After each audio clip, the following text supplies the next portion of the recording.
Pierre Nantel. C'est peut-être pas le Nantel le plus drôle au Québec, mais c'est le plus crédible pour parler de politique. Vous écoutez Pierre Nantel. Stéphanie, rassure-moi s'il vous plaît. Que se passe-t-il à Ottawa? Écoute, je ne peux plus te rassurer, Pierre. Caroline. Je vais dire, n'étant moi-même pas rassurée, je peux pas faire semblant. Je peux pas venir ici aujourd'hui te mentir et tenter de te rassurer.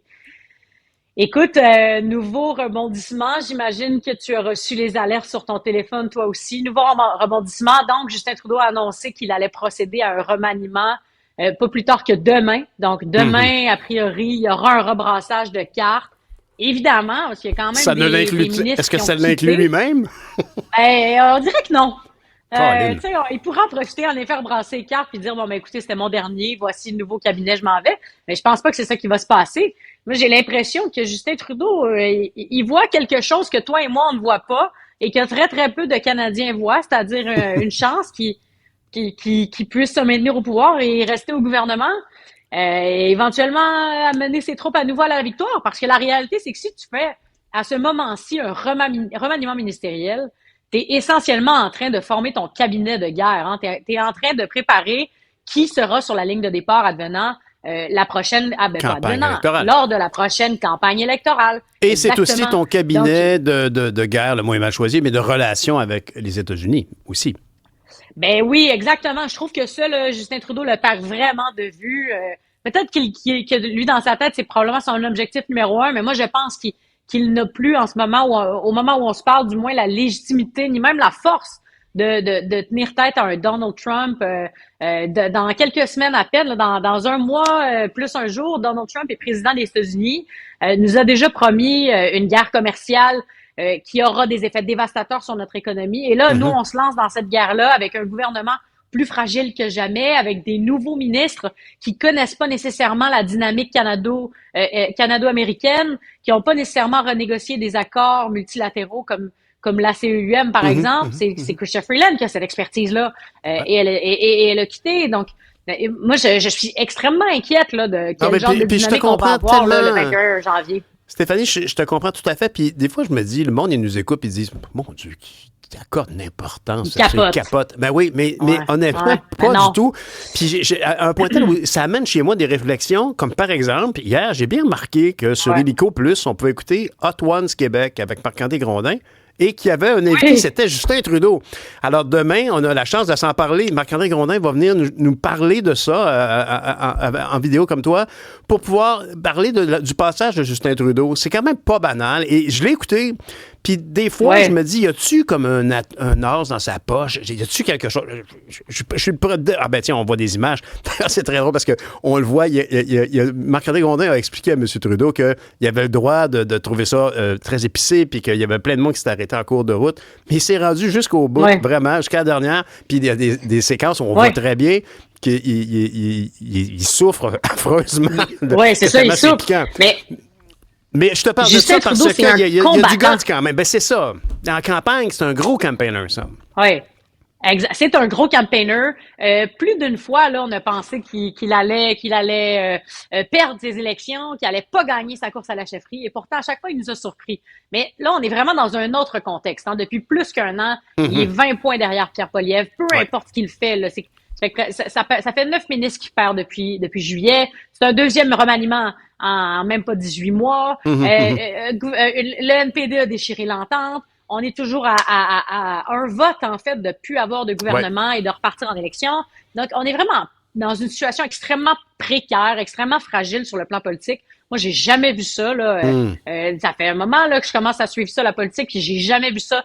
Rien de proche, en fait, même, d'aussi fragile. Et Justin Trudeau en est l'unique responsable. Puis, ce qui est intéressant, je réfléchissais à ça. Tu sais, pourquoi est-ce que Chrystia Freeland et lui, la relation assez envenimée? Parce qu'il y a quelques années, quand même, on disait que c'était des très, très proches. Mais j'ai commencé à réfléchir un peu à quand on a vu les relations se dégrader entre elle et lui. Puis je pense vraiment qu'on remonte à l'élection partielle du 24 juin dernier dans Toronto-Saint Paul.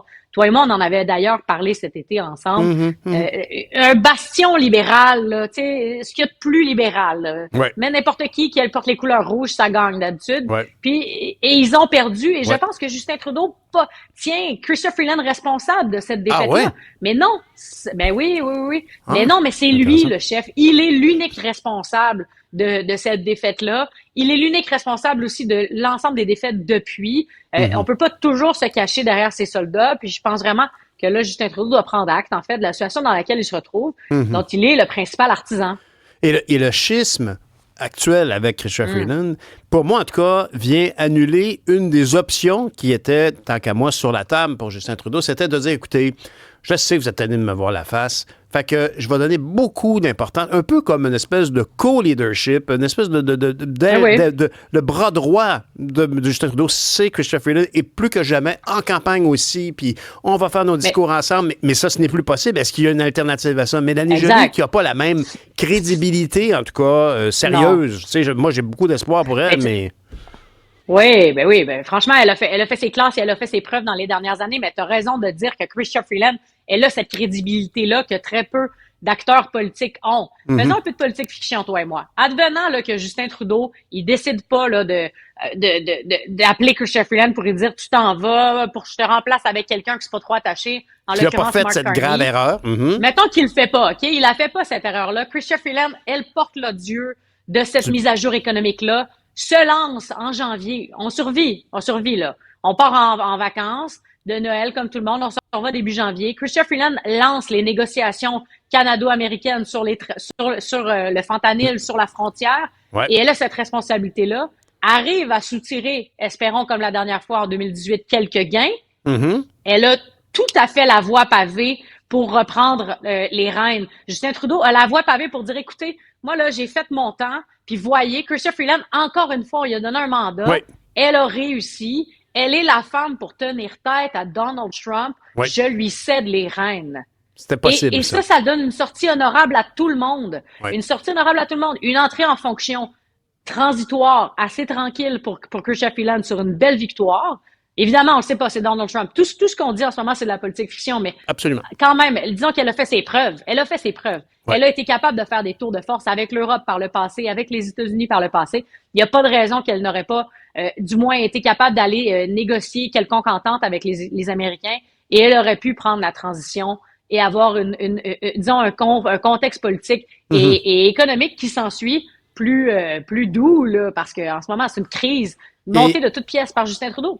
Oui, mais est-ce que c'est réchappable? Ce que tu viens de décrire, là, non seulement... Non, mais tu sais, regarde, honnêtement, là, ça m'intéresse pas ce qui se passe au Parti libéral, moi, dans la vie. Là. Honnêtement, je n'ai rien à battre. Mais je suis citoyen du Canada.